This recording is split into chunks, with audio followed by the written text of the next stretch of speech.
లక్ష్మణరావు గారు చేస్తున్నది లేదు వైసీపీ చేస్తున్న ఆర్గ్యుమెంట్ ఏంటంటే ఏ ఒక కంపెనీకి ఒక ఎక్స్ కంపెనీకి ఎప్పుడు నెయ్యి తీసుకురావడానికి పర్మిషన్ ఇచ్చారు, ఎప్పుడు టెండర్ పిలిచారు, ఎప్పుడు అది టెండర్ నోటీస్ అయింది లేదు అది పర్మిషన్ వచ్చింది, ఆ ట్యాంకర్లు ఎన్ని వచ్చినాయి, ఆ ట్యాంకర్లో ఉన్న నెయ్యిని ల్యాబ్కి ఎప్పుడు పంపించారు, ఆ రిజల్ట్ ఎప్పుడు వచ్చింది అంటే మరి ఒక మంత్రి ఏమో ఆ 4 ట్యాంకర్లని తిప్పి పంపించామని చెప్పడం, నిజానికి అక్కడ కల్తీ జరిగిందా లేదా, ఆ కల్తీ నెయ్యి లడ్డూకి వాడారా లేదా అనేది విచారణ చేయడానికి ఎందుకు మీ గవర్నమెంట్ వెనుకాడుతుంది? సార్ మీరు ఒకసారి చూడండి, ఇప్పుడు ఎవరు ఏం మాటలు మాట్లాడితే దీన్ని ఎలా వక్రించుకుంటా పోతే వారికి అన్వయించుకుంటా వెళ్తున్నారు తప్పితే, ఇప్పుడు లక్ష్మణరావు చెప్పారు వారి స్టాండ్, ఇప్పుడు వారి హయాంలో ఏఆర్ బ్రాండ్ నుంచి తీసుకున్నారు, ఆ ఏఆర్ బ్రాండ్ యొక్క క్వాలిఫికేషన్స్ ఏంటో వారు చూసుకోవాలి, రివర్స్ టెండరింగ్ అని వాళ్ళు పెట్టారు. సరే, అది వారు మాట్లాడిన దానికి సరైన తర్వాత సమాధానం చెప్తాను. ఇప్పుడు మీరు అడిగిన దానికి చాలా స్పష్టంగా ఈ గవర్నమెంట్ వచ్చిన తర్వాత ఏఆర్ నుంచి వచ్చినటువంటి 4 ట్యాంకర్లని టెస్ట్ చేసి వెనక్కి పంపించేటువంటి పరిస్థితి మన ఎడ్యుట్ ఆఫీసర్ గారు శ్యామలు. ఇక్కడ ఏంటంటే ఎవరు పడితే వారినటువంటి మాటలు కట్ అండ్ పేస్ట్ ఒక మాటని అంత్యాక్షరం లాగా ఆ ఆఖరి మాటను పట్టుకుని ఒక స్టేట్మెంట్ లాగా వెళ్ళిపోతుంది తప్పితే బేసికల్గా అది కరెక్ట్ కాదు. ఇప్పుడు వారు లక్ష్మణ్ గారు చెప్పారు ఏఆర్ వాళ్ళని బ్యాన్ చేశారు, ఏఆర్ వాళ్ళని ఆల్రెడీ వాళ్ళ యొక్క ప్రోడక్ట్స్ని ఫీడ్ చేశారు మన ఈ ఫుడ్ అడల్టరేషన్ వాళ్ళు అనేది ఇవాళ ఒక స్టేట్మెంట్ మనం చూసాం, ప్రింట్ మీడియాలో చూసాం. ఆయన ఏమంటాడు ఏఆర్ మీద మీరు నోటీస్ ఎందుకు ఇవ్వలేదంటారు. దీనికి ఏమని చెప్తాం, దీనికి ఎట్లా అని చెప్తాం? కాబట్టి ఏంటంటే టెండర్ ఆన్లైన్ టెండరే కదా ఇది, ప్రభుత్వం ఒక్కటండి ఇక్కడ కొన్ని విషయాల్లో ఏమాత్రం కూడా రాజీ పడదగ్గనటువంటి విషయాలు కొన్ని ఉంటాయి. రివర్స్ టెండరింగు లేదు, ఫార్వర్డ్ టెండరింగో లేదు, ఆన్వర్డ్ టెండరింగో కాకుండా బయట మార్కెట్లో ఉన్నటువంటి రేట్ ఎట్లా ఉంది, మీరు టెండర్గా పిలిచినటువంటి రేట్ ఎట్లా ఉంది, it is of nothing but indirectly encouraging the party to supply a low standard or sub standard మెటీరియలే కదా తక్కువ మనకి కోట్ చేసిన వాళ్ళకి ఇస్తామంటే. ఇప్పుడు ఇక్కడ తిరుపతిలో మీకు అంత టెస్టింగ్ ల్యాబ్స్ ఏమి లేవు, అక్కడ వాళ్ళది ఏదో లిమిటెడ్ అయినటువంటి ఇదే. చాలామంది కూడా చెప్తున్నారు ఎక్కడ కూడా తిరుపతిలో ఆ టెస్టింగ్ ల్యాబ్స్ లేవని. ఇప్పుడు ఇవన్నీ కూడా ఏంటంటే అడ్మినిస్ట్రేషన్లో ఇప్పుడు సుబ్బారెడ్డి గారు దగ్గరుండి చేశారు, కరుణాకర్ రెడ్డి దగ్గరుండి చేశాడు అనేది కాదు. ఇప్పుడు మన మిత్రులు కంటైనర్ లోపలికి వెళ్ళిపోయి కళ్యాణ్ గారు, పవన్ కళ్యాణ్ గారు, లేకపోతే చంద్రబాబు గారు, జగన్మోహన్ రెడ్డి గారు, చంద్రబాబు గారు చంద్రబాబు నాయుడు గారి హయాంలో 14 సార్లు పంపించారు మీరు కంటైనర్లు, 14 సార్లు కంటైనర్లు పంపించారు. ఎలా పంపించారు? వాళ్ళకి టెస్ట్ చేయకుండా పంపించారా? ఎలా అబద్ధాలు మాట్లాడుతారు మీరు? అంటే ఇన్ని రోజులుగా అపవిత్రం చేస్తారా మీరు? మీ హయాంలో అపవిత్రం చేసినట్లు ఇచ్చారా? మీ హయాంలో చంద్రబాబు గారి పరిపాలనలో లడ్డూలు అపవిత్రం చేసి పంపించారా? మీరు అన్నారు టెస్టులు లేవని. టెస్టులు లేకపోతే మీ హయాంలో 2000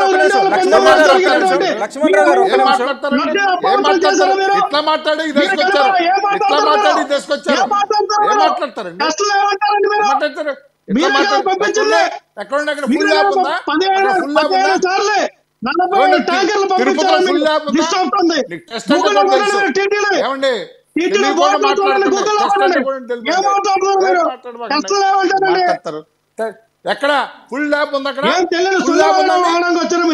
ఫుల్ ల్యాబ్ ఉందా? లక్ష్మణరావు గారు ఫుల్ ల్యాబ్ ఉందా? అంటే అక్కడ ఫుల్ ల్యాబ్ ఉందా? అక్కడ ఏం సొల్లాగా నిజం మాట్లాడు, నీ సబ్జెక్ట్ తెలిస్తే సబ్జెక్ట్ మాట్లాడు.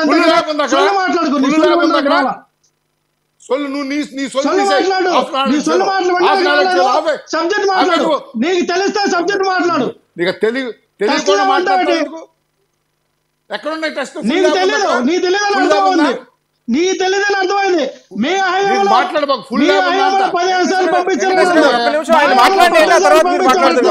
లక్ష్మణరావు గారు మీరు ఏం చెప్పదలుచుకున్నారో చెప్పండి. వెంకటేశ్వర గారు ఒక్క నిమిషం. లక్ష్మణరావు గారు లక్ష్మణరావు గారు మీరు ఏం చెప్పదలుచుకున్నారో చెప్పండి. చెప్పండి చెప్పండి చెప్పండి. వెంకటేశ్వరరావు గారు ఒక్క నిమిషం. వెంకటేశ్వరరావు గారు ఒక్క నిమిషం. ఒకరి తర్వాత ఒకరు మాట్లాడుతున్నారు. ఒక్క నిమిషం. వెంకటేశ్వరరావు గారు ఒక్క నిమిషం. ఒకరి తర్వాత ఒకరు మాట్లాడుతున్నారు. లక్ష్మణరావు గారు చెప్పనేయండి.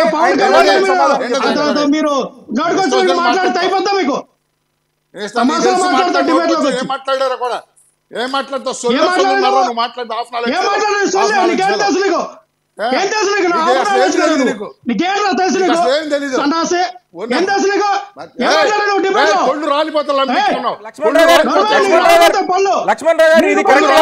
మనం డిబేట్ లో ఎదుటి వ్యక్తిని కించపరచడానికి వీల్లేదు, ఎదుటి వ్యక్తిని కించపరచడానికి వీల్లేదు, అట్లా మాట్లాడుకోవద్దు. మనం డిబేట్ చేసుకుందాం. ఎవరి ఎలాంటి టెస్ట్ జరిగింది అనేది మాత్రమే మాట్లాడుకుందాం. మనం వ్యక్తిగత దూషణలకు వెళ్ళొద్దు. వ్యక్తిగత దూషణలకు వెళ్ళొద్దు. వ్యక్తిగత దూషణలకు వెళ్ళొద్దు. వెంకటేశ్వర గారు మీరు చెప్పండి. చెప్పేది లక్ష్మణరావు గారు ఒక్క నిమిషం. ఆయన వాదన ఆయన చెప్పుకోమనండి. అదే లక్ష్మణరావు గారు మీరు ఆగండి ఒక్క నిమిషం. ఆయన కంప్లీట్ చేయండి, ఆ తర్వాత మీరు మాట్లాడేటప్పుడు ఇంటర్వ్యూ రావట్లేదు. వెంకటేశ్వర గారు మీరు చెప్పండి. వెంకటేశ్వర గారు మీరు చెప్పండి. మీరు కంటిన్యూ చేయండి. అంతేగాని ఊరకనే ఏం మాటలు మాట్లాడతారు? మీరు కంటిన్యూ చేయండి. గొడవద్దు. మీరు వ్యక్తిగతమైన దూషణలు వద్దు. ఇక్కడ మనం డిబేట్ అదే కదా. ఇప్పుడు నా వాదన చెప్పుకున్నా, ఆయన వాదన చెప్పుకోమనండి. అంతే. ఎవరి వాదన వాళ్ళు వినిపించండి. ప్రజాస్వామ్యంలో ఎవరి వాదన వాళ్ళు వినిపించే హక్కు ఉంటుంది. అంతవరకే వ్యక్తిగతంగా దూషణలు వద్దు. వ్యక్తిగతమైన దూషణలు వద్దు. ఈ డిబేట్ లో వ్యక్తిగతమైన ఇవ్వాల్సిన అవసరం కూడా లేదు. వెంకటేశ్వర గారు మీరు చెప్పండి. అనవసరంగా నోరు బారేసుకుంటా చెప్పండి. ఇప్పుడు చెప్పండి, మీరు అడగండి. మళ్ళీ మూడు పోయింది. అది ఇప్పుడు వాళ్ళు చెప్తుంది ఏంటంటే తిరుపతిలో ఒక టెస్టింగ్ ల్యాబ్ ఉంది. ఒక ప్రతి ఈవెన్ చెప్తుంది ఏంటంటే టీడీపీ హయాంలో కూడా 12 ట్యాంకర్లు రిటర్న్ పంపించారు. ఆ నెయ్యి క్వాలిటీ తగ్గింది అని. నేను చెప్పాను, తిరుపతిలో ఫుల్ ఫ్లెడ్జ్ ల్యాబ్ లేదని నేను అనేది. ఏదైతే ఈ రోజున ఫుడ్ అడల్టరేషన్ యాక్ట్ కింద ఉన్నటువంటి స్టాండర్డ్స్ అన్నింటినీ చేయటానికి కావాల్సినట్టు ఫుల్ ఎక్విప్డ్ ల్యాబ్ లేదని నేను చెప్పాను. అసలు ల్యాబ్ లేదని కాదు నేను అనేది, ఫుల్ ఎక్విప్డ్ ల్యాబ్ లేదని. దాని మూలంగా కొంత గందరగోళం అనేది వచ్చింది. అది ఈఓ గారు క్లారిఫై చేయాలి. ఎవరు ఇష్టం వచ్చినట్టు వాళ్ళు మాట్లాడుకుంటే ఉపయోగం లేదని నేను చెప్పేది. అంతేగాని ఫుల్ ల్యాబ్ లేదని నేను చెప్పింది. వారు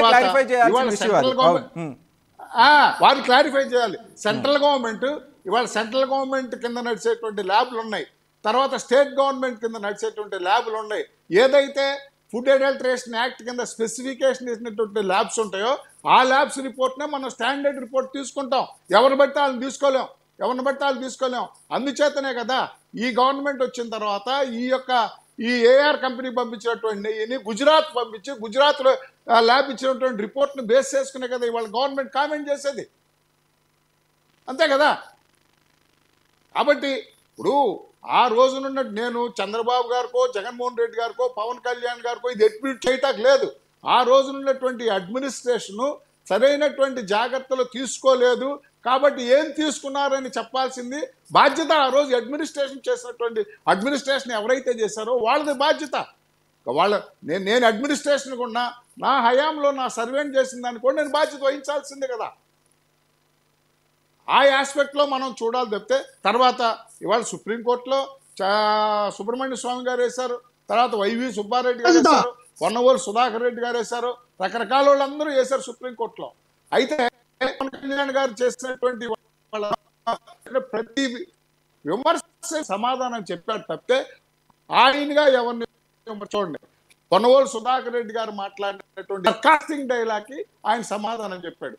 అదేవిధంగా ప్రకాష్ రాజ్ గారు మాట్లాడిన దానికి వెంకటేశ్వర గారు నిజానికి మీరు ఎంత ప్రజాస్వామికంగా నా వాయిస్ వినిపించడానికి ఖచ్చితంగా అవకాశం కావాల్సిందే, ఎవరి వాదన వాళ్ళదే అని మీరు ఎంత ప్రజాస్వామికంగా అడిగారో అదే విధంగా ప్రకాష్ రాజ్ గారు కానీ పొన్నవోలు సుధాకర్ కానీ వాళ్ళ స్వేచ్ఛని వాళ్ళ ప్రజాస్వామికంగా వాళ్ళ వాదనని వినిపించే హక్కు వాళ్ళకు ఉంటుంది కదా. వాళ్ళని సర్కాస్టిక్ గా వాళ్ళ మీద దుమ్మెత్తిపోయడంలో అర్థం ఏమైనా ఉంటుందా? లేదు. ఒక్క నిమిషం. వాదనని వినిపించడం వేరు, వినిపారు. ఇక్కడ పొన్నవోలు సుబ్బారెడ్డి గారు బంగారంలో రాగిని కలుపుతారా, రాగిలో బంగారంగా పంది కొవ్వు కేజీ 1200 రూపాయలు అయితే 450 ఎంతో ఉంటే కాస్ట్లీ పంది కొవ్వు తీసుకుంటారా? ఇవాళ మీరు స్టాండర్డ్స్ ఆఫ్ పందికొక్కు అవి కాదు కొద్దిగా ఏదో ఫాల్ట్ ఉన్నట్టుంది. మళ్ళీ వస్తా మీ దగ్గరికి, మళ్ళీ వస్తా మీ దగ్గర వెంకటేశ్వర గారు. లక్ష్మణ్ రావు గారు మాట్లాడాలి